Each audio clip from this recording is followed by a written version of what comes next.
Molly Vaughan. I am an interdisciplinary artist here in Seattle, Washington. A lot of my work deals with issues of trans activism. There's a few different sort of avenues that my work takes.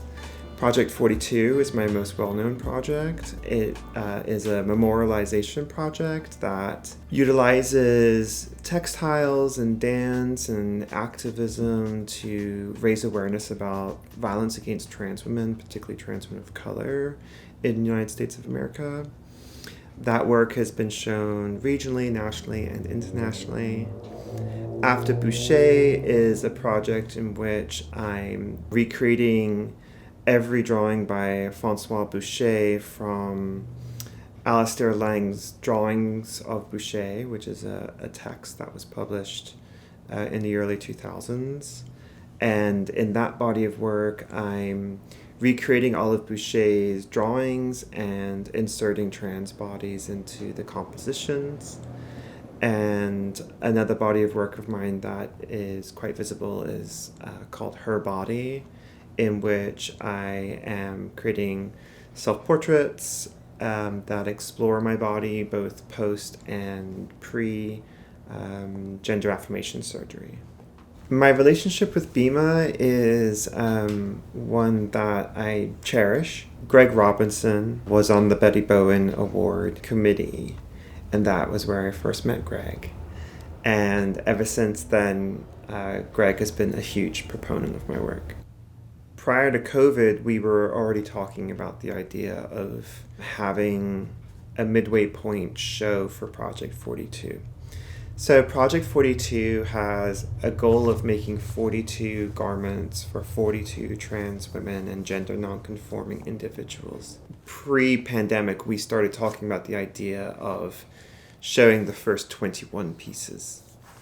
That was a major event for the project, and I could not have had that moment be as visible and as successful without BIMA sponsoring so much of the show and providing such a beautiful and important space for the show and helping to really promote and discuss the work and the issues of violence against trans women that the work really deals with. My experience in this region is really positive. I came from a region where there was a lot less support for the arts. Once I moved here, my art sort of just took a huge leap in visibility. Very quickly, I was fortunate to be showing in major places. I won the Betty Bowen Award through Seattle Art Museum 2 years after I arrived. And since then, I've shown at pretty much all of the major institutions here. Seattle is a place where art does have a home, and this region, it's been fantastic. I'm continuing this process of seeking institutions to show the work, create new collaborations, and highlight this issue of violence. My primary focus right now is showing in states where anti-trans bills are being passed.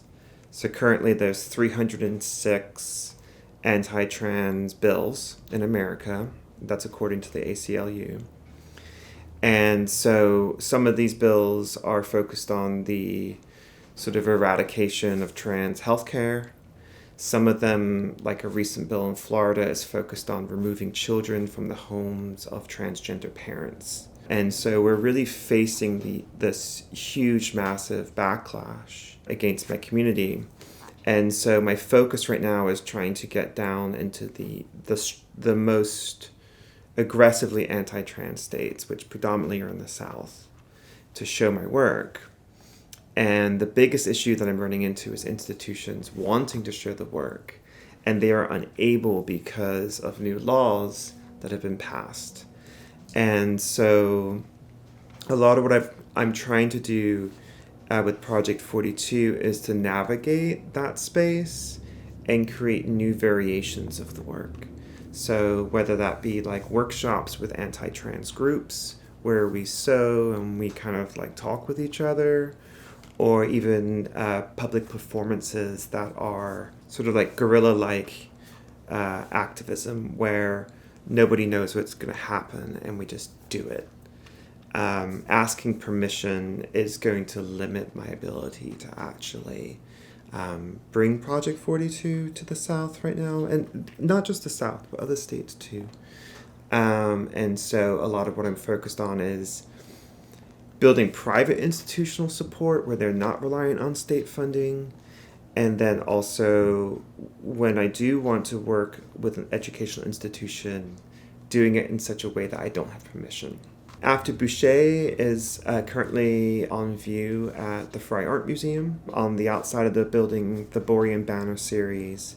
So if you drive down Borean Avenue right now, there's a 20-foot by 16-foot reproduction of one of my drawings. And again, it's a form of trans activism, to see a 16-foot high nude trans woman on the side of a museum building is a challenge to the sort of status quo of, what kind of nudity is allowed in art museums and what kind of bodies exist in art museums.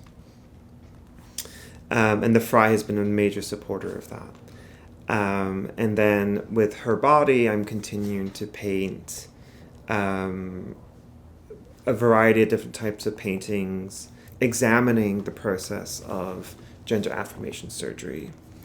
I also make drawings, and one of the things that's been really amazing there is that I made a series of drawings from after my vagioplasty, and all those drawings were purchased by the surgeon because there's so very little imagery available for people, and so that's one reason why I made it, was to sort of like show trans people like what this process is like. And the other side of it is this counter measure against this sort of strangely obsessive questioning that people have about what kind of genitals trans people have. Just recently in the Arkansas State Senate, a senator asked a doctor who was a trans woman there giving testimony if she had a penis. And, there's this like consistent obsession. And so part of me is like, well, you always want to know, so I'm going to show you. There it's like towing this line of this thing we're never supposed to reveal, with the sort of my reaction to this constant probing of what trans bodies have and are.